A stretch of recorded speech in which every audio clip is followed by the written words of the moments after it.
Hello, everyone, and welcome to another episode of the Master Your Mental podcast. I'm super excited today, you guys, because I got Kyle here, Kyle Kittleson. Did I pronounce your name right? You got it, Kyle Kyle Kittleson. Yep. Kittleson is here with us today, you guys. He is the host of MedCircle, which is an awesome mental health YouTube channel. I will be sure to link down here below for you guys to check it out. Brings such engaging interviews with world-class psychiatrists and psychologists each week. And that's actually how I found Kyle for the podcast, because I was actually watching one of his videos that someone posted in a group that I'm in. So I'm excited to have him here today to talk more about MedCircle, what he's doing, the kind of work he's getting into, and all things like that. So Kyle, thank you so much for being here and making the time to come out on the show today. Thank you. This is so great. Yes. So tell us just a little bit more about yourself. Like, what do you do? How did you get into the work that you do with MedCircle? Well, I was living in Los Angeles, actually, and I was mostly working with animals on camera. And MedCircle hired me as a contractor to interview a handful of doctors. And one of them was Dr. Ramani Durvasula, who is a clinical psychologist and MedCircle certified educator now. And I showed up, to do the interview, and I thought, oh, well, she was a nice woman. And we did the interview, and I was like, that was really interesting. And I thought, well, I'll never see MedCircle again. And then the video went to like 9 million views when they posted it on their YouTube channel, which at the time had, 4 subscribers. And it really launched MedCircle into the digital mental health educational space. And we did more videos, and MedCircle hired me full time. And last year I took on a more strategic leadership role with my partner, Bridget. And now her and I essentially run MedCircle, but I also maintain my position as the host of MedCircle, which allows me to interview, like you mentioned, these psychologists and psychiatrists on a variety of mental health topics, but it also gives me the privilege of interviewing survivors of mental health, people who have lived with extraordinary circumstances and learned a lot, and they share those lessons on our channel and within our membership, or to our members. And I think that is, we really rely on doctors a lot, and they're so important. They have the education, but there's so much to learn from somebody who's just been there. I mean, Yeah. that is so powerful, Oh my gosh, I love that so much. And I just really fell in love with that because the work that you're doing it's really important, to feature these conversations. And like you said, it's great to have, the insight from the doctors and therapists, but also on the other end to have people who've lived through this stuff, who have been, like myself, been hospitalized at 19 and then came out and then went to work at the same clinic. And just to kind of hear that insight, I feel like is so valuable because, sometimes when you get into these like really like so medical focused conversations, it's kind of hard to like digest it all and take it all in. But when it's just, one-on-one with someone who's like, hey, I was diagnosed with depression or anxiety or bipolar schizophrenia, and like, here's a little bit about my experience. And I feel like it really kind of helps us to connect on a deeper level with these kinds of things. Cause I feel like sometimes like not everybody may know what that's like, to live with schizophrenia or what is your daily life. Yeah. So I would love to ask you. Yeah. Yeah, go ahead. No, you go ahead. I was going to say last month was Mental Health Month in 2021, and MedCircle really featured a lot of mental health survivors. And I asked them all a question, what was the core part of your recovery? And they all alluded to treatment, and a lot of them alluded to medication.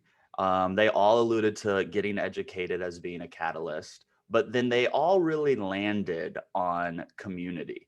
They all landed on finding people, whether it was online or in person, that were going through something similar to them.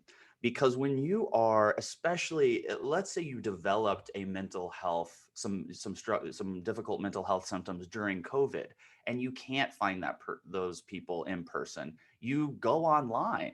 And what these, and I call them kids because we interviewed like all these influencers, like TikTokers and YouTubers and stuff, but they all felt alone until they went online and realized, oh my gosh, there's tons of people going through something similar. I always say Wow. everyone's experience is unique, but what you're going through, someone else has already done it. Mhm. Like No, I love everyone has a that. unique experience, but like your divorce, yeah, you and everyone else. That terrible relationship, oh my gosh, you and everybody else. That kid who yelled at your child who you love more than anything just yelled at you today. I know, get in line. You know how many parents have had their kids yell at them? So I'm not discounting your experience. Of course. Oh my gosh, that's hard. That's a struggle. But do not think for a second that this is some unique thing that's just happening to you, because it's Yes. not. Oh my gosh. I love that you bring that up. And especially like the component of community, like you just said, is that's huge, and just for me, in terms of myself and my story, I know that to be true for myself. When you talk about the different things that you brought up, like medication, therapy, and recovery, and all these pieces that really play such a big role in that.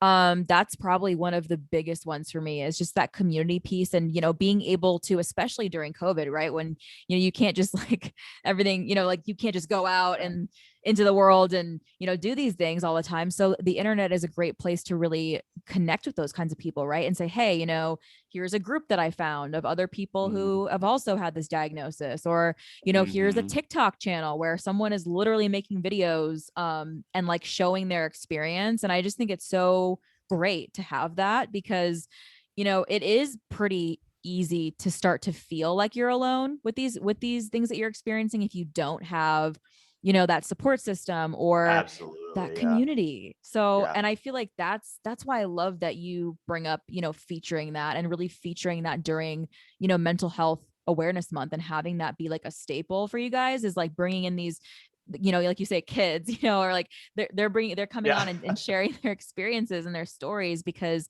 I feel like that's so valuable, just because I can tell you right now, like when I was 16, 17, 18, and 19, I would have loved to have something like what you guys have done and put together, where I can go on and watch a video and Oh, see an wouldn't interview. you? Look, I was diagnosed with depression when I was 9 years old. Oh And my I gosh. have been to many therapists, many doctors, many psychologists, many psychiatrists. And it wasn't until I started working at MedCircle that I even learned what cognitive behavioral therapy was. How Wow. am I in therapy since the age of 9?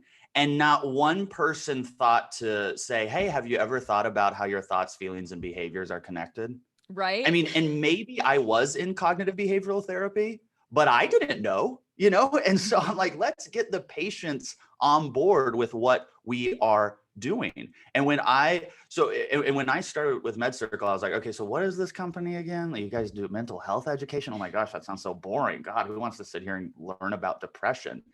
And they go, well, just try it. And I was like, this was the missing piece. I was put on Prozac when I was 9 years old. I've been in therapy.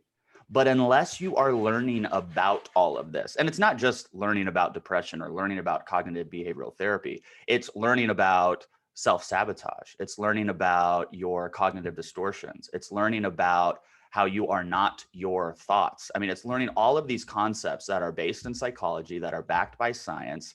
And it's not treatment, it's not therapy, it's education. But the reason people say knowledge is power is because it is. Mental health is designed to make you feel powerless. I mean, when I say mental Mhm. health, like mental health struggles, the disorders. I mean, if Yeah. you're out Mhm. there living with depression, you know what that feels like. It feels hopeless. I mean, you just feel sunk to the bottom of the ocean. If you're living with bipolar disorder, a personality disorder, if you're in a relationship with a narcissist, you feel powerless. Getting Yeah. educated gives you your power back. And so when I realized that MedCircle gives you this trustworthy, credentialed education from the best, and you get your power back, oh my gosh, your therapy works better. Your relationships get better. Your mind feels clearer because you know what's going on. I Oh, just got I a new love it. psychiatrist, okay, like after COVID, because I moved and whatever. And so I needed a new psychiatrist. And through the whole onboarding process with this psychiatrist, it, there's so many questions and so many forms. But because I'm educated now, and granted, look, I'm the host at MedCircle, so I have like an intense education because I'm in every single video, right? I've asked every question I've ever wanted to ask about mental health, but I'm so educated on the process. It was very much a collaborative onboarding rather than that place that I'm normally, or that I had been in the past. When I go see a new doctor, I'm like, well, I'm at your mercy.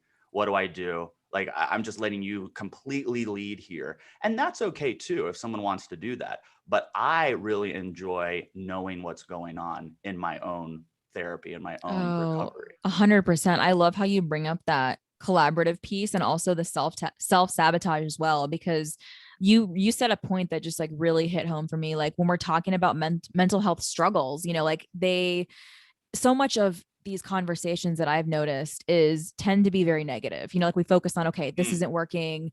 I've tried all these meds.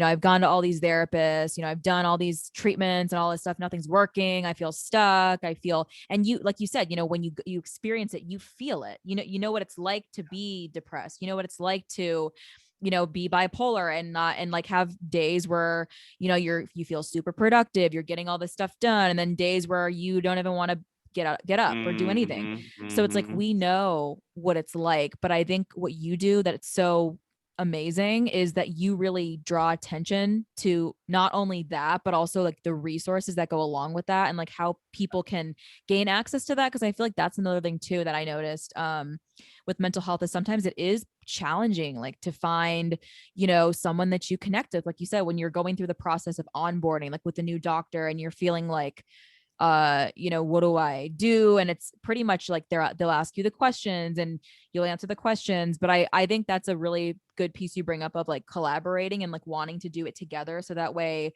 not only is it like an easier transition into like a new building this new relationship with the person that you're working with, Mm-hmm. but they also start to kind of get to know you a lot better through doing it together. So like I'd love to ask you, Sure. like in terms of like self-sabotage, like what has been the most helpful piece of advice or anything that you, or even in yourself that you found in terms of like overcoming that and like defeating that to really start to move forward when you were struggling?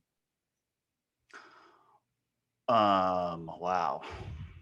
Well, here's man, here's one thing that I will uh, say that really came from MedCircle is I'm not a doctor, okay, so I'm sure there's actual studies on this, but what I've gathered, at least for me, is that I have two types of self-sabotage. I have the self-sabotage I'm very aware of, right? It's Monday night. I should get to bed early, but that show is just so good. So I'm going to watch one more episode and I'm going to be tired tomorrow. That is a form of self-sabotage for me, but I know what I'm doing. I'm like, okay, I'm sacrificing sleep to watch this show.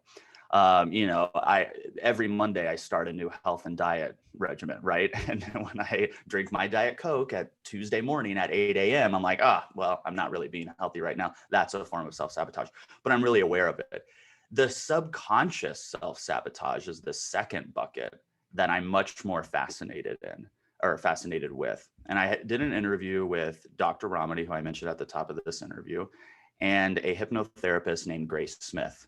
And we did a 3-part series. I think that is free on YouTube, actually. So you can watch it for free on YouTube. All on the subconscious and subconscious self-sabotage. And one thing that came out in that discussion was that I always leave the house looking like a mess. Wrinkled shirts, wrinkled shorts, just hoodie. I don't make a lot of effort to present nicely when I go out. Like I just grab my dog and we go and whatever. And we started to talk about why that is. And of course, if you just at surface level, you go, well, clothes are meant to be comfortable and I don't care. I'm above the, ridiculous shallowness that goes into making yourself look a certain way. Well, you keep digging a little bit, and then you realize if you have this core belief that you're not going to find the love of your life, or you're unlovable, or you're not destined to be in a happy, meaningful relationship, well, that subconscious self-sabotage becomes a self-fulfilling prophecy. So that if I go out to the grocery store looking like a slob and nobody comes up to me and says, hey, you look like a great guy. What's your name? Blah, blah, blah. And there's no interactions.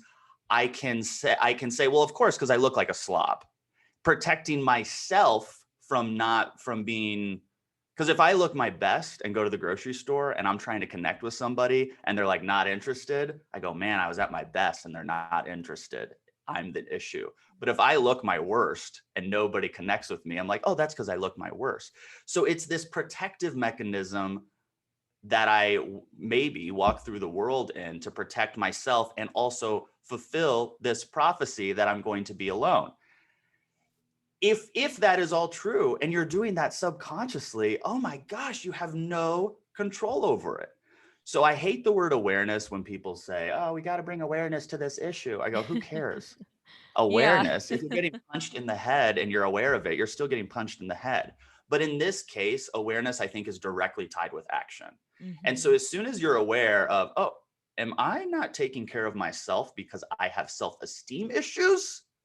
And you start asking yourself that question and answer it honestly, you Wow. might be able to start to make some positive changes in that way.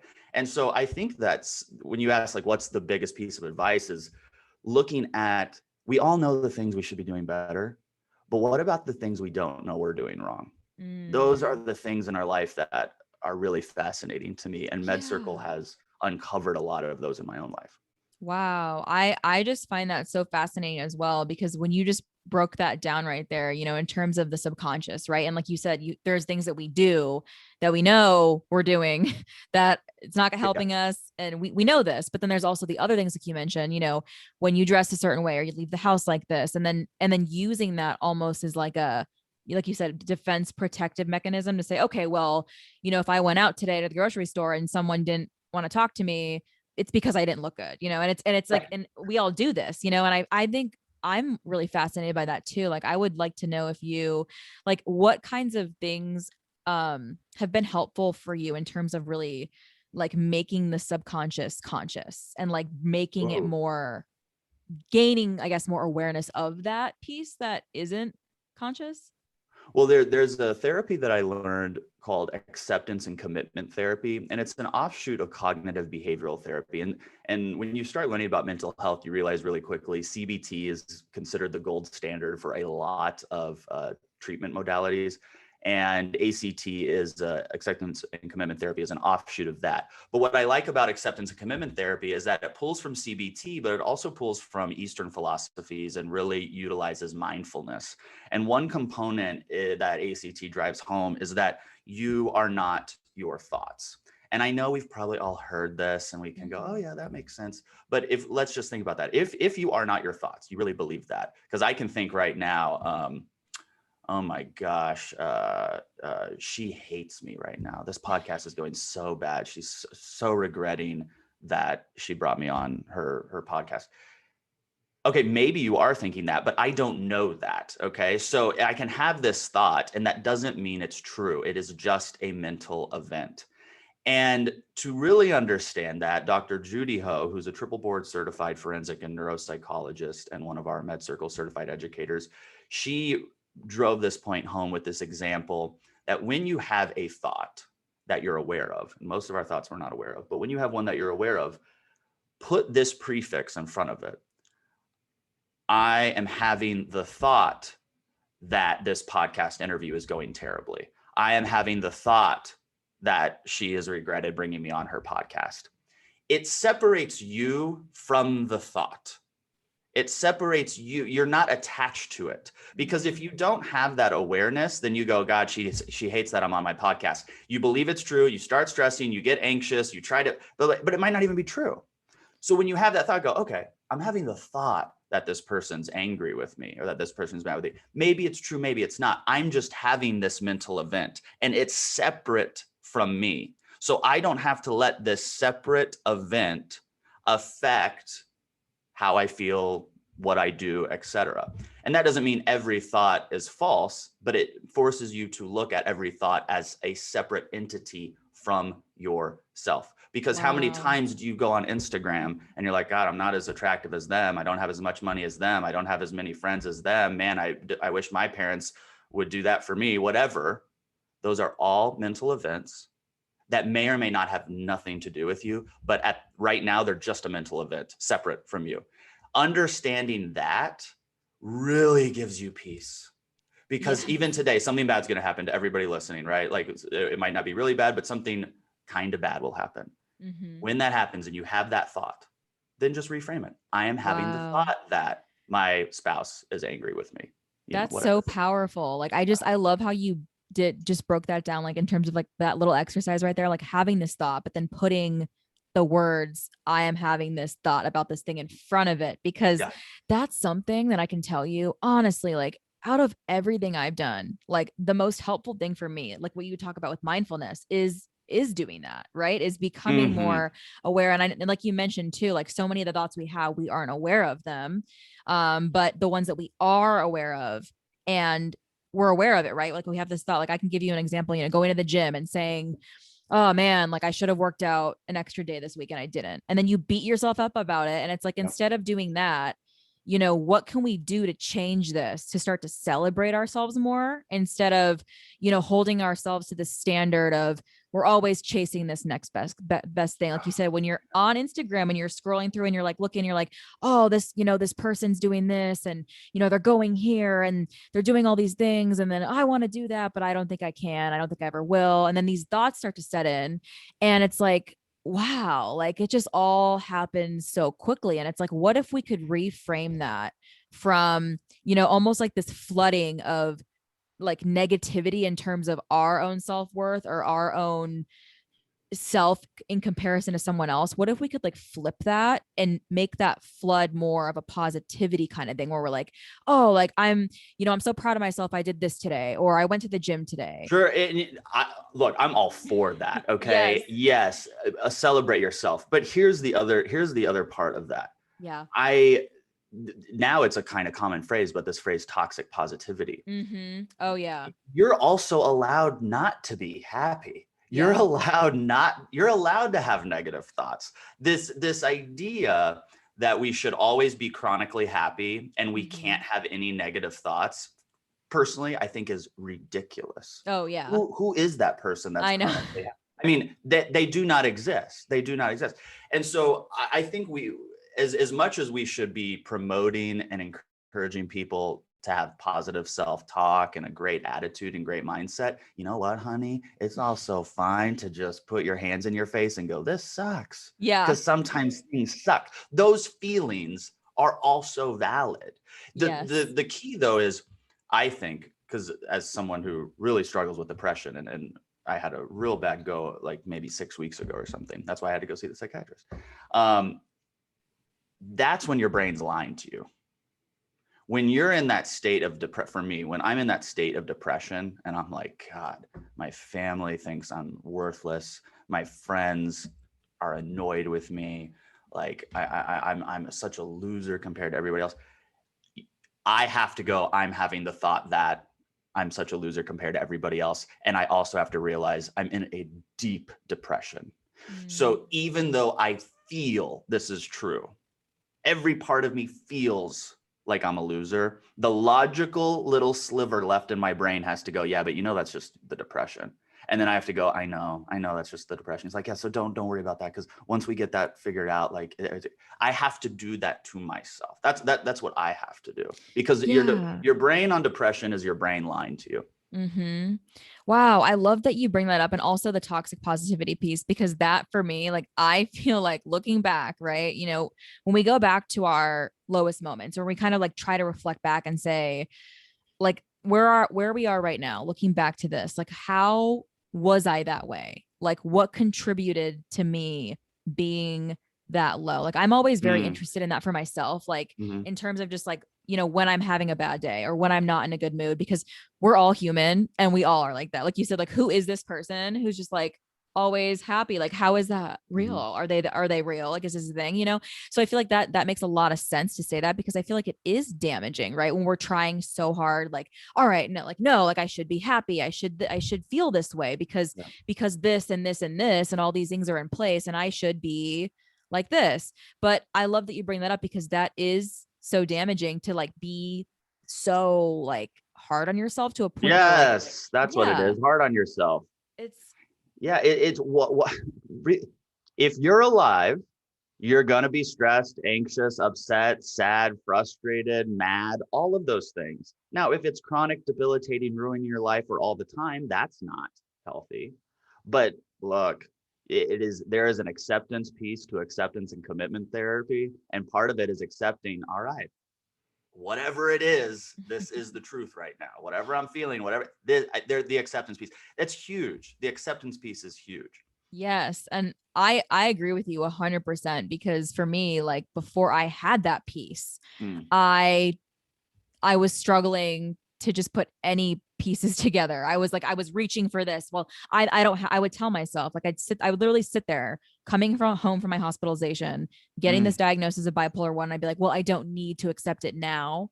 Maybe later, I don't need to do it right now. And I would just tell myself these things like, all right, and I would kind of go down this rabbit hole, and it would just be this rabbit hole of everything sucks. So it was very hard for me to pull myself back. And like you said, when you have all these thoughts, and then you have that sliver in your head that says this is the depression, and then you're like, oh, okay, Mm-hmm. I know that.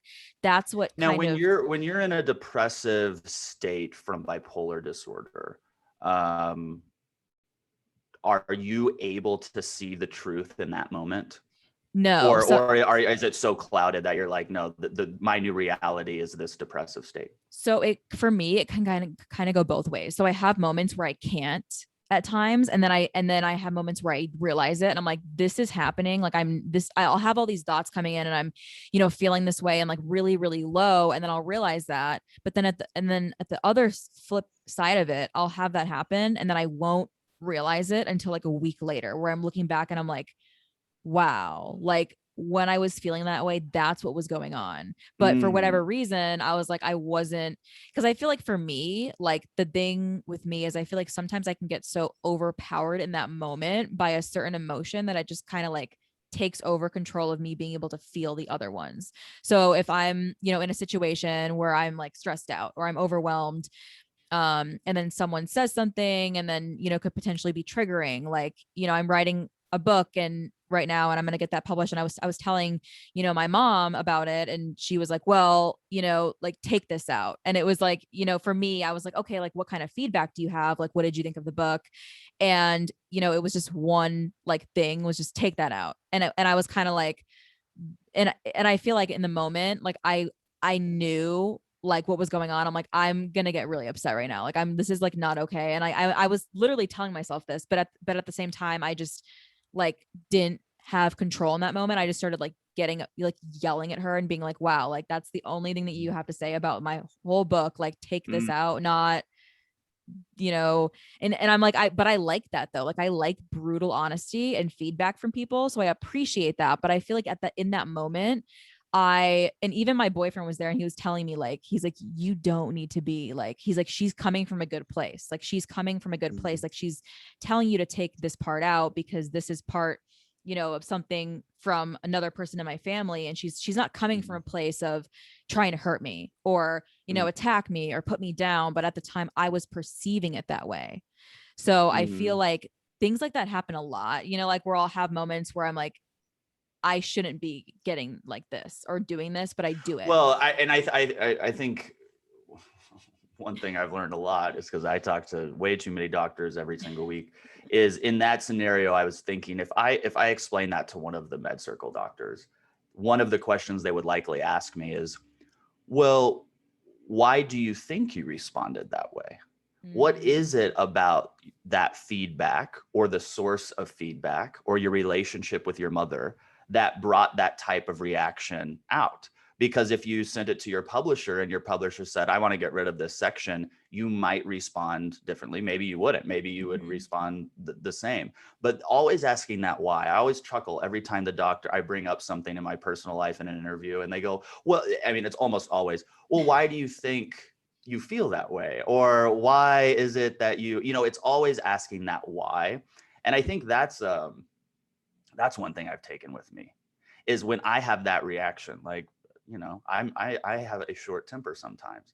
And I have to think, well, why am I responding that way? And sometimes it goes, well, you're over caffeinated and exhausted. That's why you're cranky and you have a short temper. And sometimes I go, man, I really wanted validation from my father. I really wanted him to tell me that he was proud of me. I really want him to tell me that he thought I was talented. And then I gave him this video to look at, and he was just like, I don't think you should have asked that question. And I'm like, man, all I wanted was validation, and all I got was a critique. Mm-hmm. And now, why does that bother me? And then I have to ask myself that and answer honestly. It's kind of like, I guess, doing therapy on yourself. But to me, Yeah. it's just getting in touch with yourself, you know? Wow, I love that. I think that's such a helpful point right there that you just like that question of asking why, because like what you just said and how you broke that down, like when I said this and like the example you gave, right, with your dad with the video, like showing him this video and then wanting the validation and then kind of like getting this thing back where it's like you shouldn't have done that or something. Mm-hmm. And I feel like for me, like now when you really break that down, like it starts to go, it is therapeutic, right? And it starts to like get you to think like, wow, like I'm like this a lot with her. And I'm like, why is that? Then I'm like, okay, well, obviously it's probably has something to do with the fact growing up and never feeling close with her, not really having much of a relationship and feeling like I was always doing these things, like, all right, here I am, like in school, you're in, honors, honor roll, like you're graduating at the top of your class and it's still like no reaction. So it's like, it's almost like you're doing these things. And for me, I feel like it's for me at the core because the passion for what I'm doing is there. And it's also the love for what I'm doing. But at the same time, who doesn't want their parent to like be proud of them? Yes. Who doesn't want that? I mean, Yeah. I feel like if someone says they don't care or they don't want that or don't need that, they've probably been conditioned to feel that way because they haven't received it for so long, maybe. So, and I feel like that's what got me to realize that because I was like, why am I getting so mad? Like, why am I getting, it's like, and it's like one comment she made, and I just was like, wow, so you haven't even finished the book yet. Uh-huh. And that's all you have to say. Like, there's not like, and she's like, well, I sent you a message. Like, did you, and it's like, it's just very like surface level, especially with mental health, like growing up and her sister was bipolar. And like literally as a child, me growing up hearing, oh my God, she's crazy. She's ridiculous. She doesn't take medication. She's so annoying. And that was my perception as a kid. Like people who are bipolar are literally like insane, out of control people. Like, I don't know how you can live like that. And then when I got my diagnosis, her reaction to that was the same. Like, what is wrong with you? Like very like Wow. negative and hurtful. That would be so hard. It was. And I Because feel getting like the diagnosis is hard. is And then hard. having that reaction Your from your your mom. family, that is hard. Yeah. Yeah. That's So hard. that's kind of the experience that I had. And then I remember like for myself, like I basically taught myself that I don't need to keep doing these things to try to get that validation because it's not going to happen. Like when you live your whole life and you're like, all right, I did this and this and this and this. And it's still kind of like, it's so funny. It's like you bring up something like, oh, like I just got my master's and it's like, cool. Like we're having a barbecue. Like, do you want to come? And it's like, it's like there's like no like reaction and it's also kind of sad too, like I feel like in the sense of like continuing to search for that or like try to get that out of this person and kind of like like wanting to be close to them but knowing like you might not ever be but I feel like How would you feel if you never had that idyllic relationship that you are that seems like you're longing for with your mother? I feel like I feel like we just wouldn't have one, because I feel like that's it either would have gone like to the point And of where how do you feel about not having that? that is not a good feeling at all. Because honestly, like I can tell you, like, because I know like when you have conversations, especially like about mental health, right? So like say you get a diagnosis and your family is like, wow, like I know you're like that. And I can't, and I literally remember her being at one point like, I can't wait till you have another breakdown. Like I can tell like this is how, and I was like, and I would just like tell myself these things to kind of like get myself through it. Like maybe she doesn't mean it, maybe she's having a hard time. And I was kind of like justifying like her treatment of me on, she has a lot of trauma that she never resolved.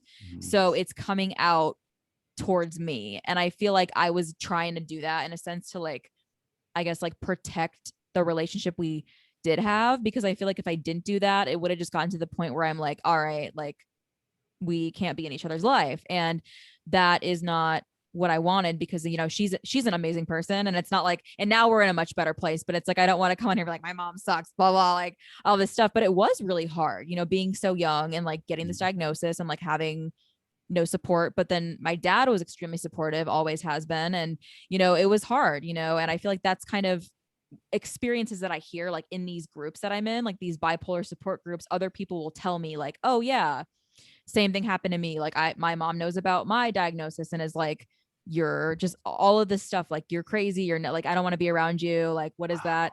And Wow. it hurts me. It hurts me because it hurts me for them because, I can tell like they're struggling with that. Like they want to have a relationship with their mom, but they're like, you're cast out basically. Like you're too much to be around. And I remember like hearing those words from my mom, like talking to her about my book and, hearing her say like, cause she knows that I'm writing this book. And then I was like, hey, like, I just want to call you real quick and let you know, like, I'm writing this book. What do you think about it? And then, I told her, I'm like, listen, like, there's going to be some things in here that you're not going to like. And I feel like I spent so long, like trying to like protect her in a way because I don't know what it was. And I'm like, listen, I'm like, I also understand that I was very hard to be around.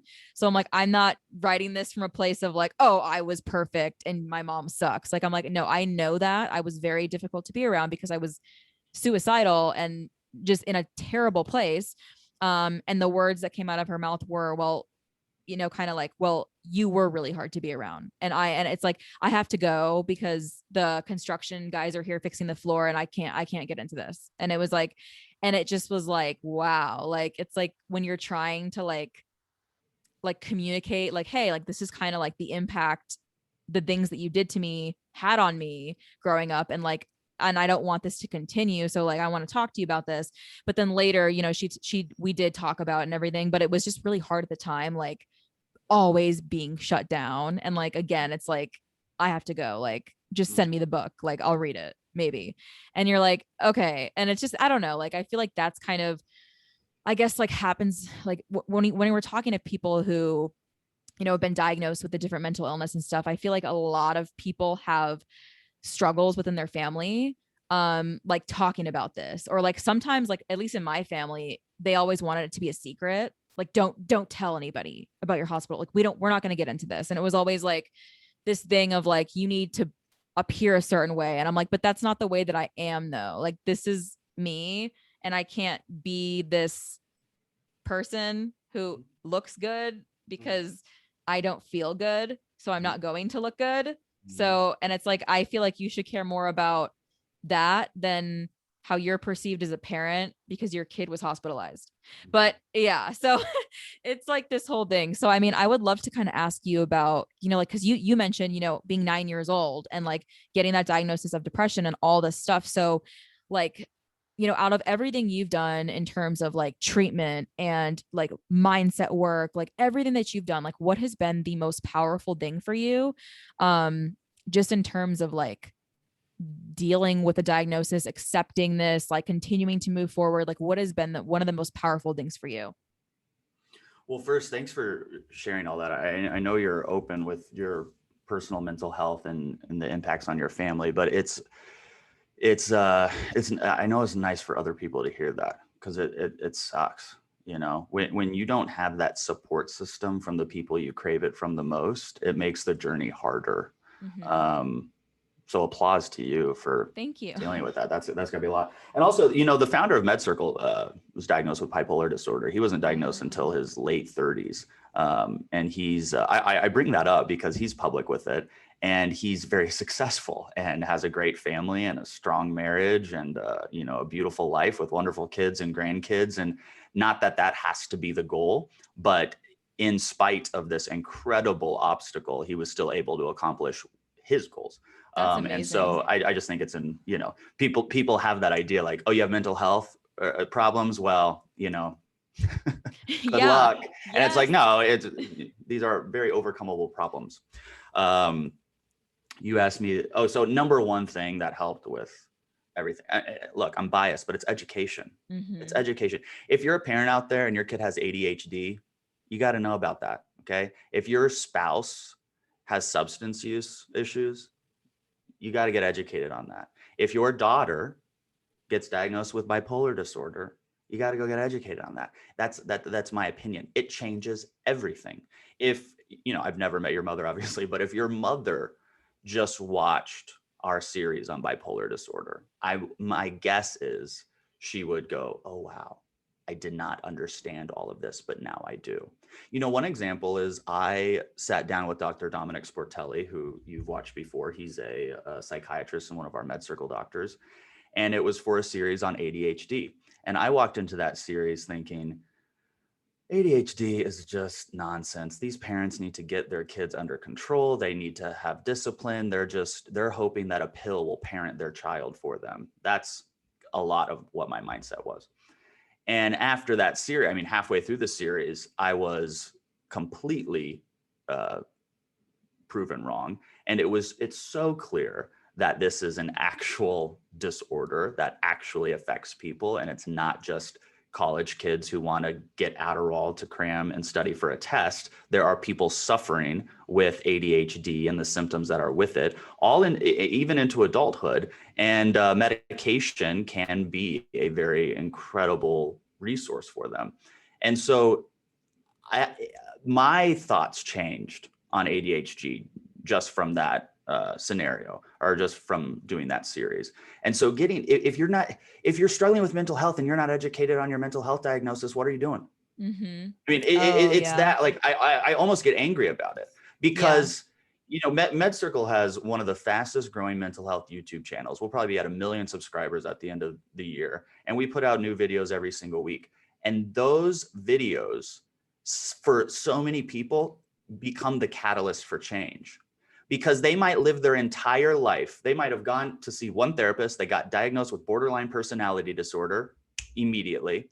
Then they spent the next 5 years going to dialectical behavior therapy and trying different medications and going to group therapy and doing workbooks and all of this stuff.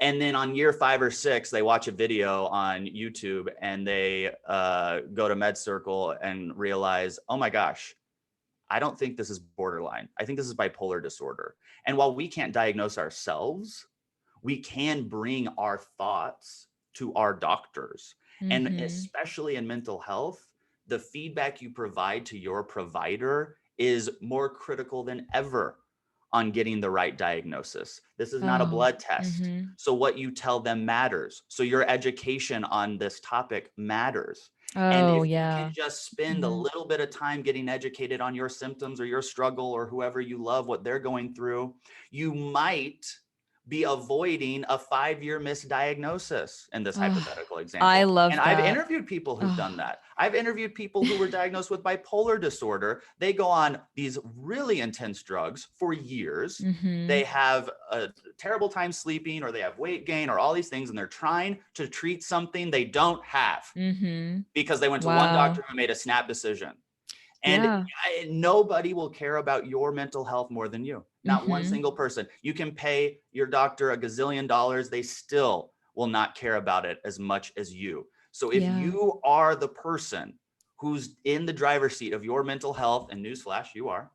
It's hard, but you are. And it doesn't mean you have to do it alone, but you are the captain of the ship. You got to know what's going on. Get educated. I love it. Yeah. I love it so much. That's such a good point, and has been so helpful, to me, just myself personally, with what I've been dealing with as education. So, I just want to thank you, once again for, your time, for coming out here and having this conversation. This has been so much fun, just getting into this topic. And I always love when I can find other people who love talking about this just as much as I do. Cause I know some people are kind of like, wow, like she gets really, really real. And it's like, yeah, because you need to help people. Yes. So, yes. You know what, Kyle, just thank you so much for your time. I really appreciate it. And I can't wait to put this episode out into the world. And hopefully we can do some more things soon and collaborate. But before we get off this one, just go ahead and tell everyone, like, where can they find you? Where can they connect with you? Well, who cares about connecting with me? But you can go to medcircle.com, medcircle.com. Also go to YouTube and just type in MedCircle. You'll see all of our content there. If you want to check out our video library, it has more than 500 interviews, docuseries, patient spotlights.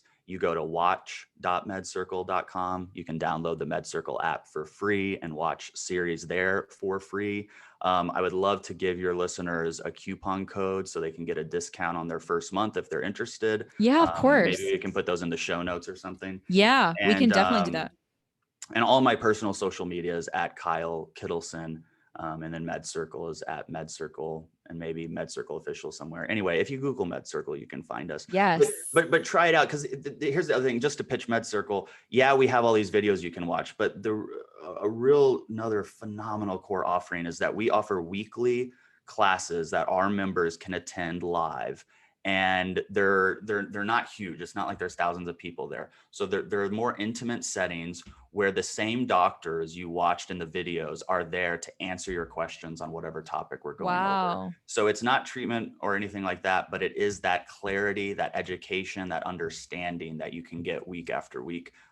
Yeah, so check it out. I mean, I am a believer in the product because I have seen how it has changed my life. I see how it changes our members' lives. And when people finally make the commitment to themselves on, all right, let's go figure out what bipolar disorder is and what it's not. Yes. I Oh mean, my it gosh. really is powerful. So I I love encourage it. everyone. Yeah. Thank Yes, you. you guys, of course, go check him out. And I just want to end it on this note, guys. Wherever you're listening, whatever time it is, I hope that you guys are having a great day. I hope that you have a great rest of your day or evening or whatever time it is.